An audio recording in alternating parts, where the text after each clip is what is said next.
Vamos a hablar con Iván Kachanowski, que es quien tiene por parte de la consultora, del cual él forma parte, de la fundación en este caso, el número de inflación correspondiente al mes de mayo, que normalmente siempre es ratificado días después por el propio INDEC, ¿no? ¿Qué tal, Kachanowski? Buena mañana de viernes, ¿cómo está? ¿Qué tal? ¿Cómo están? Bien, bueno, 1.4 puede ser. Exactamente, según las mediciones que venimos llevando en la Fundación, día a día, semana a semana, nos estaría dando que mayo cerraría en torno a una inflación de 1,4 mensual.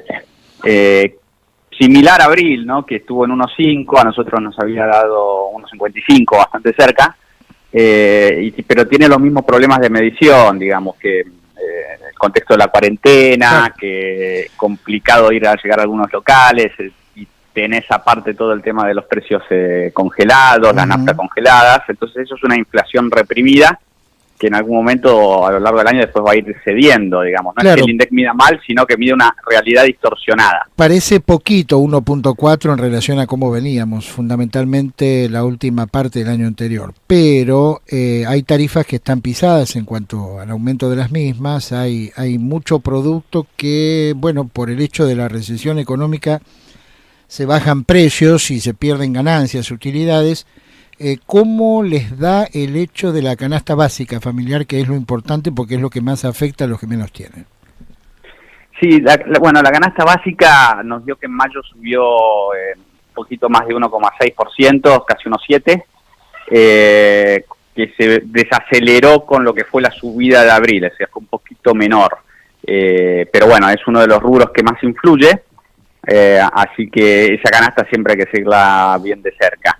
Hay que ver, ahí es más complicado también de medir porque está este problema que te decía, porque por ejemplo al haber cuarentena y al haber muchos mercados de barrios cerrados, algunos abren pero otros se cierran, y el INDEC al tener complicaciones de medición, al igual que nosotros por no poder ir a esos mercados físicamente o no poder ir a todos, toma muchos precios de hipermercados que están más baratos, pero la realidad es que los mercados también suben los precios y eso no se está captando del todo.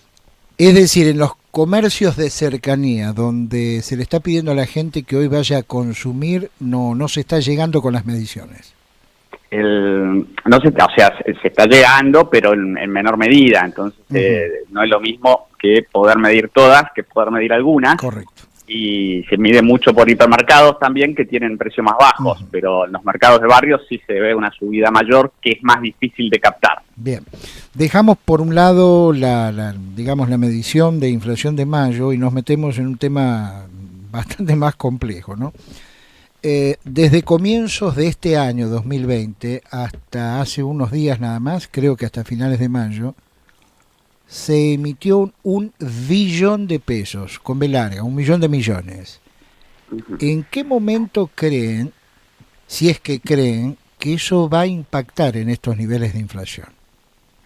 Bueno, es correcto, se emitió muchísimo, obviamente se entiende el contexto, pero hay que tomar dimensión de que esto puede volverse un problema en el futuro en materia de inflación, como bien mencionás, ¿no? Acá hay una cuestión circunstancial que esto todavía no pega tanto en precios porque por las circunstancias de la pandemia muchas personas demandan pesos, es decir, quieren pesos porque saben que tienen que ir al supermercado a abastecerse. Correcto. Al principio de la cuarentena no había incertidumbre de si los cajeros iban a poder dar el suficiente cantidad de pesos para las personas, entonces querían tener los pesos en el bolsillo. Entonces había una demanda que por las circunstancias creció. Ahora esa demanda va a ir bajando y cuando de a poco vayamos volviendo a la normalidad, esa demanda también va a ir cediendo y los pesos que sobren de la cantidad que se emitió van a empezar a ver con mejor ojo al dólar o algún activo más seguro, ¿no? Porque ahorrar el pesos acá es muy complicado. Entonces ahí es cuando va a empezar a tomar riesgo toda la emisión que se hizo. No hoy, pero sí ya a partir de te diría julio, agosto, y de hecho la primera semana de junio ya nos va dando indicios de que la inflación se empieza a acelerar. Bien, 2 preguntas más, y desde ya le agradezco su gentileza como siempre. La primera de ellas, ¿algún tipo de novedades sobre el canje? Bueno, la deuda se van acercando las partes, es día a día, pareciera, ¿no? Nadie lo sabe, obviamente, pero pareciera que se podría llegar a un acuerdo en un valor presente de 50, ¿no? Recordemos que el gobierno quería ofrecer un valor presente de 40 y los acreedores de 60. En las propuestas y contrapropuestas se fueron acercando, pero por más que se llegue a un acuerdo, a Argentina le va a costar muchísimo volver a los mercados internacionales, es decir, en parte el daño ya está hecho, ¿no? Digamos, ya se vio al ministro de Economía diciendo no quiero ir al déficit, al superávit primario, la quita va a ser grande, todas estas cosas dañan la confianza en el país. Por más que llegue un acuerdo, dimos una imagen que nos hizo daño y va a ser difícil que el riesgo país baje rápido. Va a bajar evidentemente, pero hay que ver qué tanto para poder entrar a los mercados internacionales. Por último, ¿qué pasa con el dólar? Bueno, el dólar es un tema que está preocupando mucho al gobierno y habrás visto que empezaron a incrementarse la cantidad de regulaciones, de medidas, etcétera, y está preocupando la brecha. Y está preocupando en un contexto donde las reservas netas son bajas, porque si vos tenés brecha pero con reservas y tenés margen de acción, bueno, lo podés por ahí ir manejando. El problema que tiene el gobierno es que casi no le quedan reservas.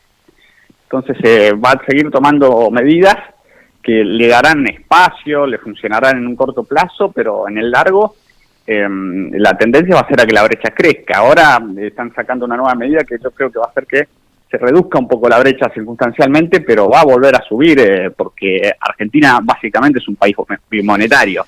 Los gastos los pagan pesos, pero después se ahorran dólares, y esa es la verdad. ¿Hay algo así como una venta de 100 millones de dólares diarios por parte del Central? ¿Esto es así? Es que abril empezaron a tener que vender, a sacrificar reservas. En mayo se incrementó muchísimo eso y bueno, esto va mostrando la presión que hay sobre los dólares paralelos por la incertidumbre. Bueno. Y porque no hay plan económico y porque el peso no vale. Es decir, el Central está ganando tiempo con esto, nada más. Gana tiempo. Muy bien, estamos escuchando a Iván Kachanowski. Iván, muy amable, muy agradecido por su gentileza como siempre. Muchas gracias a ustedes.